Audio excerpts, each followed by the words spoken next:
Hello and welcome to another episode of Supercoach Insider. My name is Chris, and 2 weeks in a row, guys. So this is like some kind of record this year. I'm back for another team update.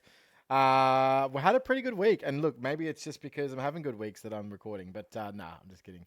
Um, Obviously, like, follow, subscribe, all that sort of jazz. And yeah, I had a pretty good week. Ended up scoring 2011, which is pretty unders. I actually had a really bad Sunday. I was projected 21-25 going into the last day. And just like pretty much most people, a lot of people fell over. And I'll go through that. I'm finally into the top 1,000. So I've actually, even though I only hit just over 2,000, I went up 734 spots and now ranked 958th for the season, which, in case you are following, is well ahead of both Ben and Swizz. I have no idea where Ben's even at. I'm actually scared to ask him what his rank is, but definitely ahead of Swizz, that's for sure. So I'll go through a little bit of my team, what changes we made, which I'm pretty sure we held. So from last week, you would have seen that I brought in Nick Dacos for Hewitt, which was one of my planned trades. And the other one that I brought in was Combin.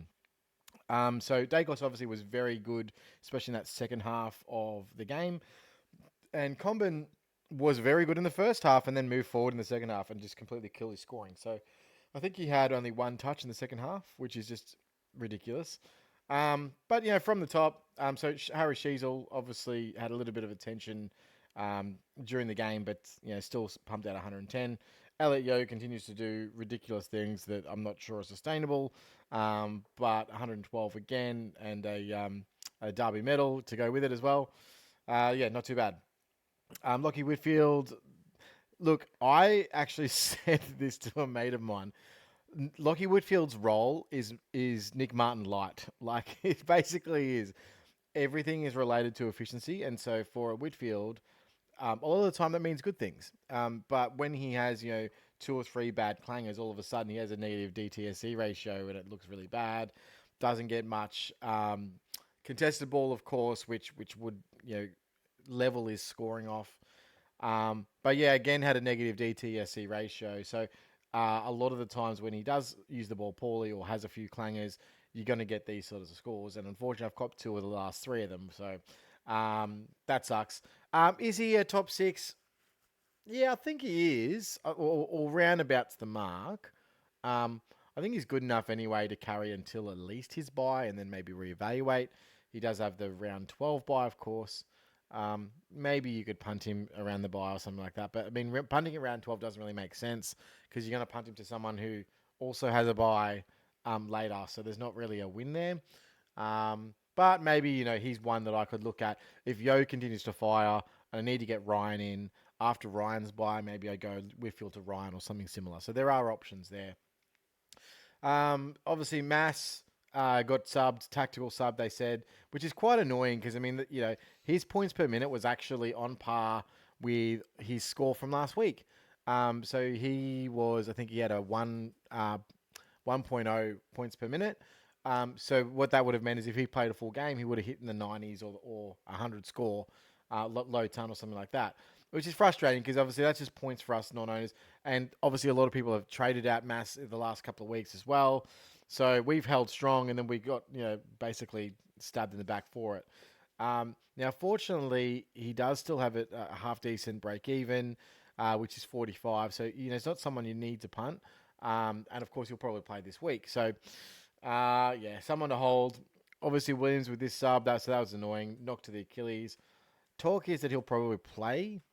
I'm probably more on the just because of where his price is at, where his break even's at. Even though obviously he might even play a full game, knock to the Achilles with someone who's had Achilles soreness before. It's not that I don't think he will be able to bounce back and be a good scorer or something like that. But there's more question marks. Is he a sub risk moving forward? Do they really want him playing for 4 quarters? I don't know. He's made his money and he's kind of done his job. And if I'm looking for some at this point. You're kind of looking for someone to trade out. So he's the likely trade out option. But I can understand holding because that break even at 62 means that he's probably likely going to succeed it as long as he's not sub again. Closey with that the first goal for the Gold Coast Suns was pretty amazing, and his work rate was really, really on for all to see, which was really good. I think at this stage he'll probably make at least. I think he'll get to 350, 400k before we have to think about doing anything with him. And then it's like, do you want to? I think he's probably going to be one of the last midfield upgrades, and probably around the buys. So we'll see how that travels. But yeah, Closey will be good, roughly right up until the buys. Um, and obviously someone that you can field and as a last upgrade target. Now Marty Hoare, hoping comes back this week. This is when he was slated to come back. I don't think he will. We'll have to see what happens, and if he does, it might be a sub. But it's probably not worth trading him out. So just try and get him to. Yeah, he's obviously at D8 for a reason. Try and get some games and make some cash out of him, and hopefully by the buys we can trade him out. Gibcus is one that I'm looking to correct this week, and I'll go through how I'm doing that later. Butters was really, really good, especially in that first quarter, but his DT to SE ratio was actually quite negative. So he had 15 touches, I think, and I think he was only at 46 or something SC at quarter time, but 61 DT. And then he kind of died off, but still managed to pump out that 127. So good on him. Bond with a 125. This was completely saved. He kicked three of he doesn't look like Bond. He kicked 3 goals. 2 of those goals from the last quarter were just like absolute junk time goals. Yeah, he does not look the same. I'm not sure if it's injury or whatever, but Bont's still Bont, and he just finds a way to score his 120. So I suppose we just keep holding and just keep going. But yeah, it's a bit strange. Um, they got belted around the footy. So this 117 that I captained wasn't bad. I gained 3 points on the English VC, so whatever. I already mentioned Dacos. Nick Martin continues to do Nick Martin things. He should go really, really well this week as well. Collingwood just love giving up points to defenders, and they gave up 141 to Dan Houston this week. So I'm expecting a 120 plus from Nick Martin again. So we'll see how we go. Took, he scored like 20 points in the last 3 minutes of that game. He just got some cheap contested ball out of stoppage and a couple of intercept possessions and like bang 20 points. So his role's there. It's just for whatever reason, some games he's just not scoring, and it's really quite frustrating. I know, obviously they got run over the top of, but yeah, it's a bit frustrating. I can say that. Reed was good to see that. That was a fantastic effort and performance. 147, can't really ask more than that.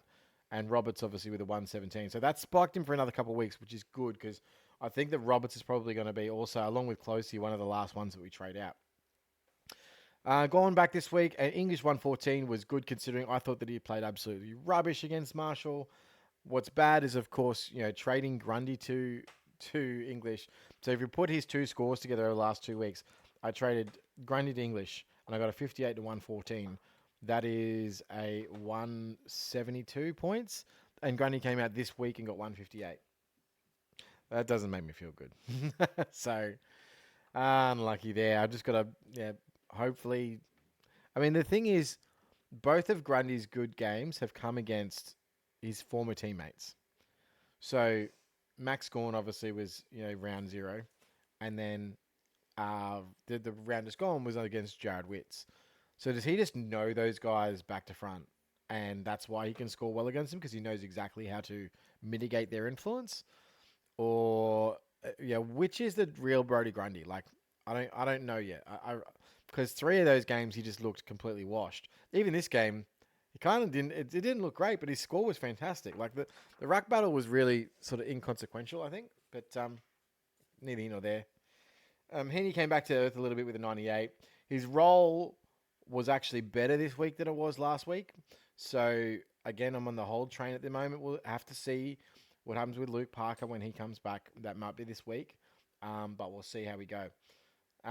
Flanders, actually, this score, man, he had so many clangers and frees against and 50 against and all that sort of stuff. That could have been like a 140 score for sure. So, yeah, crazy. Tommy Powell, I'm still holding strong with him. No George Wardlaw this week, so they played Will Phillips. And they split mid-time between Will Phillips and someone else that I can't remember right now. But Powell still held about 77% CBA, so who cares? Um, Fife currently is the 20th ranked forward in terms of average, and there's a whole bunch of key forwards in front. But at rank 13 is Harley Reid, and rank 10 is Powell. So right now, he's only like 4.5 points per game off the top 10. Okay, I'll probably just hold him until I need to punt him. And if you take out his sub-affected 69, then he's actually averaging considerably higher. So, yeah, he's kind of like a top 6 forward right now. Oh, sorry, top 10 forward, and I'm okay with it. So I'm going to hold him as pretty much as long as possible. Spoken about Comben. Darcy's interesting. It'll be interesting to see what happens this week when Hagen returns. Because I thought Lob was pretty good around the ground, but he also took a little bit of ruck time out from Darcy, but not a lot. They kind of split the second ruck position. I would prefer to not see Lob in the side moving forward. If Hagen's back, obviously. And yeah, we'll have to see what Bevo does there. Cadman was again pretty good, 60, and he's been hitting some half decent scores. And Wilson with a 69 was with his best return for the season. All right, so looking down here at the trade out targets, a lot of people are going, wow, Zach and D'Ambrosio straight out. Cadman as well as that third cog there. Clark, people still trading him out. I think that he's just kind of a slow burn M11 at this point. And there's not much point in getting rid of him. He hasn't made any money. Yeah, I'm just going to keep him until he sort of spikes back up and gets a considerable shot at it again, which I'm sure he will sometime this season. I wouldn't be trading Sam Darcy just yet, but if he's your biggest problem, then I suppose you could. But he's got more spike scores in him, in my opinion. And these ins really tell the story. That I suppose the Hugo Garcia will be the number one mid coming in, the rookie coming in. The other one that's not on here, which I think should be a clear number two, I'll talk about is McAuliffe, who maybe not front of mind, mainly because he had the bye last week, but he's also in the bubble, and of course Richmond have all their injuries, so I'm looking to bring him in. All right, so let's go through what I'm doing. So yeah, as I said, I'm probably going Williams out. Now, what I do next is a little bit strange. I don't know who the second one to pull out is. Obviously, I could go Cadman. So here's where I sort of think about the BEs. So where it plays the Brisbane Lions, wingers, what do wingers score against Lions? I'm not too sure it's that great, but it's same with obviously Cadman and the Lions as a key forward versus a key defender. Now, I don't know why he's projected as 78, but that makes zero sense to me. But he does have a slightly lower BE of 36. So do you play the guy that's been averaging more against arguably a better defense, or do you play a winger who's never really I think his highest score I think on my team 68? I don't know. I think it's more likely that Cadman can have a spike score just because of the goals, right? Like he can have 2 or 3 goals and he can be 60, whereas Ware he's got to get considerable touches to be able to do that. Yeah, I think maybe we trade Ware and hold Cadman just one more week, and that might be the play. I mean, obviously Wilson's not ready. He's got to be 5.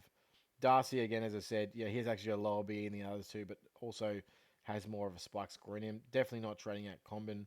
I think that if he had a full game in defence, we know what he can do, so not doing that. Obviously not doing Closey. I think, as I said, his BE of a 45 here for D'Ambrosio. I think that he can very much get that. And he's playing against Sydney. Not terrible. I think that he can at least have one more week in him where he's got a chance to reset his break even, but we'll see how we go. So for me, it's probably going to be Ware at this stage. And I'm actually going to boost this week too. I need to fix up Gibcus. So I could obviously, now that we're back to best 22, I've got to start worrying about donuts on field, right? So a laid out can cause a massive problem in your team. So you do need to have, bench cover. Also, what we've got to worry about moving forward is making sure that we have enough cash generation for our final upgrades. So now is the time where, yes, you start upgrading your team, of course, or if you've already gone one, you might have upgraded one spot, but you've now got to think about what's next. So where's the next cash coming from? So I've worked out in my team, I've got roughly enough cash for the next 4 upgrades. And then I'm going to need guys like Closey, guys like Graham, hopefully guys like Clark, guys like McAuliffe and Wilson, all these guys. That's when I need to trade out them into the next round of upgrades, which will probably be somewhere around the buys. So if it's round 7 this week, and I'm going to trade out I've got trades planned for the next 4 weeks. Um, that's right before the buys, and then at the buys, that'll be when we do our final upgrades for the season, and then we're good to go. So you do have to make sure that the guys that you've got coming through are going to be cash generating rookies, right? So if I'm got a dead rookie such as Gibcus, that's literally cash I'm just not going to have in 4 or 5 weeks time. I need to try and generate something out of that pick. Hopefully he comes back, So yeah, need to make sure that you've got some the next line coming through. All right, so currently have 800k. So obviously I'm going to get in Garcia, and now to do that, obviously I need to move. Actually, no, I think he might be mid forward, but I'll put Graham behind the ball here. I want to get, so the one that I'll get is McAuliffe, obviously as well. So let me grab him. I think that he can be a very good rookie for us because I think he's got great job security and he'll just keep getting better and better each single week. He also has some really great fantasy numbers in the VFL in his 2 games down there, where he averaged, I think, 116 or 112 or something like that. Quite good. So, guy can find the pill with the right role, and I think he'll get a decent role over the coming weeks. Now, Garcia, was I looking to move someone forward? What was I doing? I don't think it really matters. I can put Garcia there and switch him out with Darcy Wilson if I need to, obviously being mid forward. One of the benefits is both of these guys are 117. Now, the other one that I could obviously get here is Nguyen, and I haven't been sold. I didn't like him in the first game, and a lot of people were really hot on him, and I was like, dude, he butchered the footy, something chronic. But each to their own, I'm not here to tell people about their teams, but yeah, really didn't think that he played that well, and was caught out of position quite often. It was a very, very strange debut game. Second game, I thought he was really bad this week, so I don't think he holds a spot when Dawson comes back into that North defence, which will be 1 to 2 weeks away. So I am definitely off the Nguyen pick, the Biggie Nguyen pick. So I mean, look, that could be one of the backfires. Obviously, this has happened before where I've just completely misread a rookie situation, but I don't think this is one of them. All right, so now I've got a choice. So now there's a couple of things with this. All right, so I've got 567k in order to spend an upgrade. Right, I could obviously get in maybe a Dawson type, Jordan Dawson, or someone around that caliber.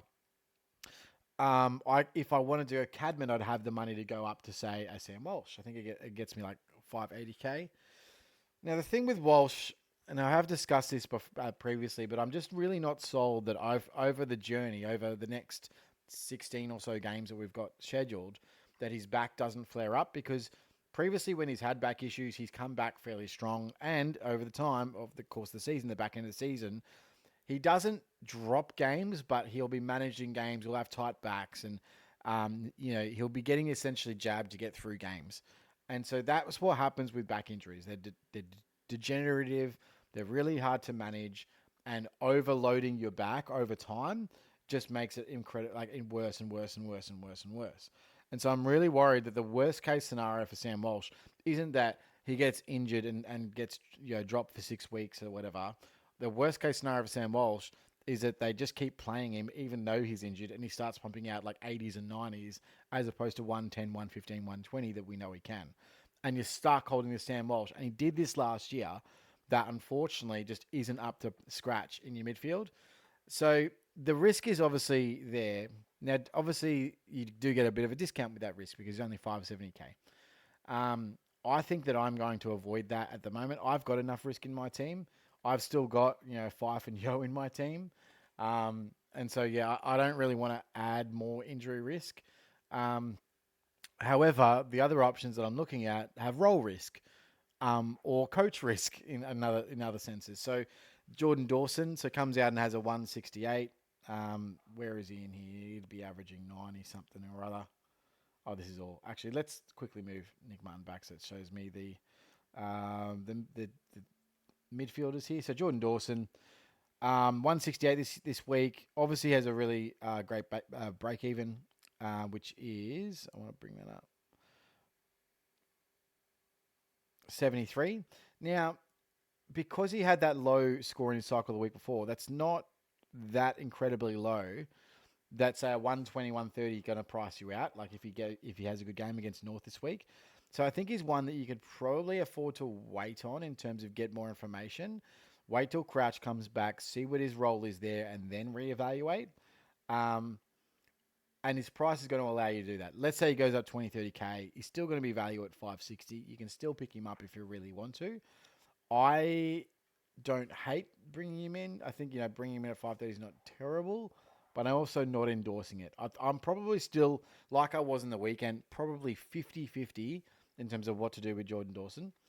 I'm probably, I still don't know which way I'm going to lean.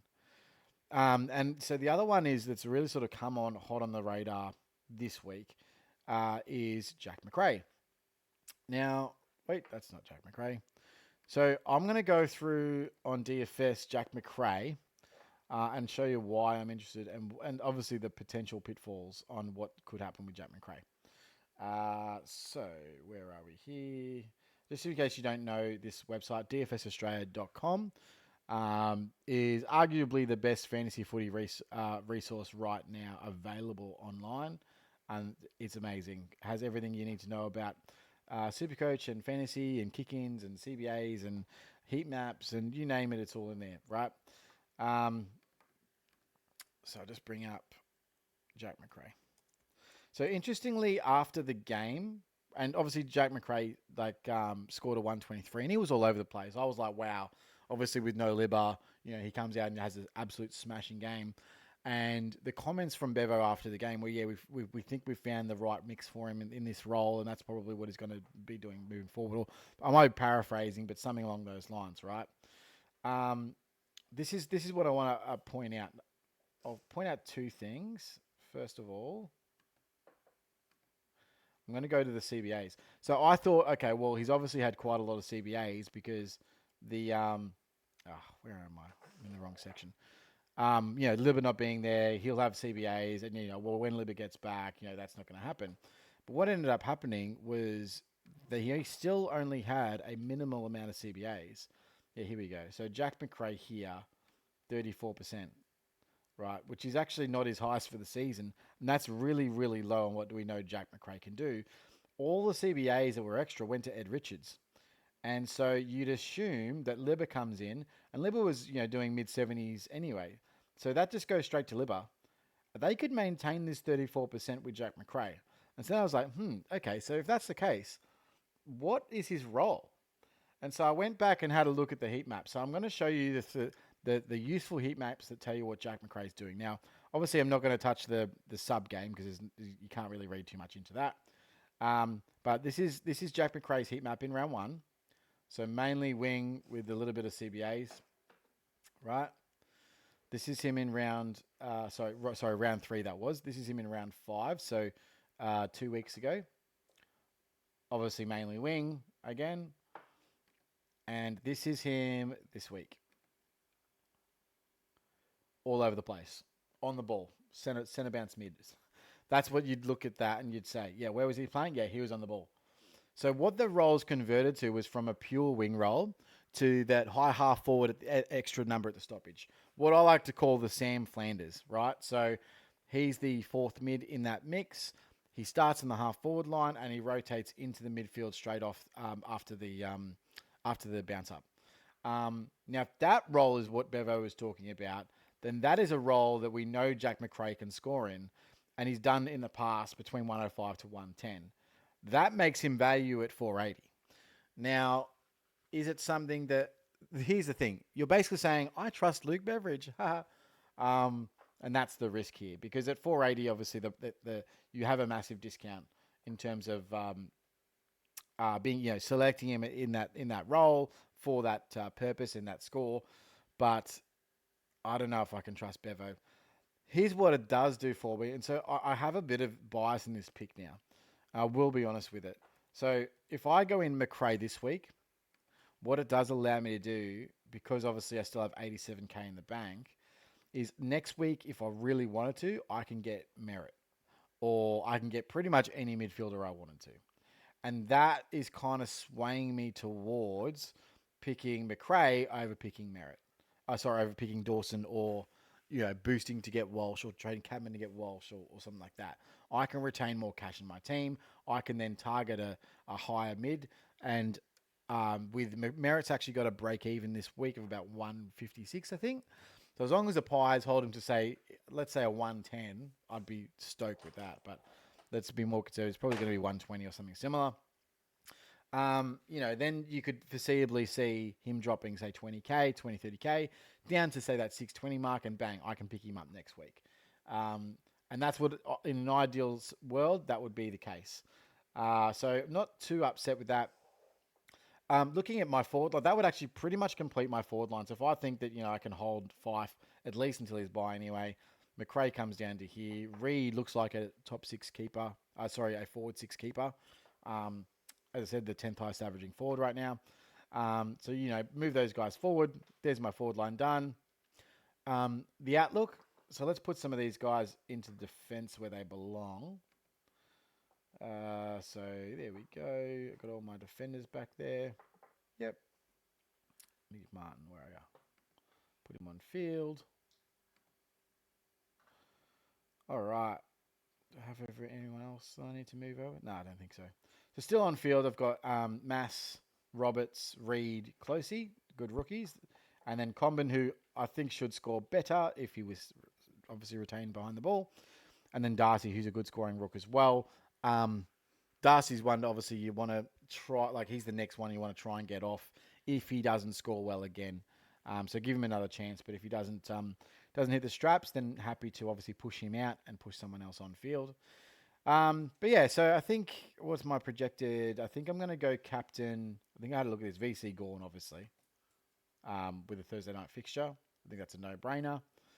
And then I was thinking captain. I think it was Captain Bond, but I don't love Bond at the moment. I got to be honest, he's not smashing it. Let's have a look here at some matchups. Butters versus, I don't like that because they can always go to Windy inside. What have we got? Sheasel versus Adelaide.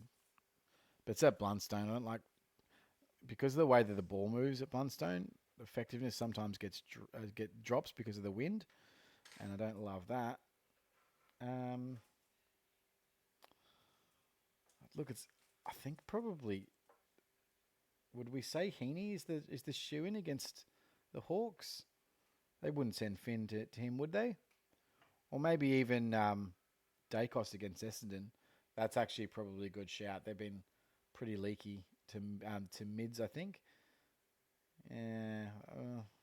Maybe. I think maybe at the moment,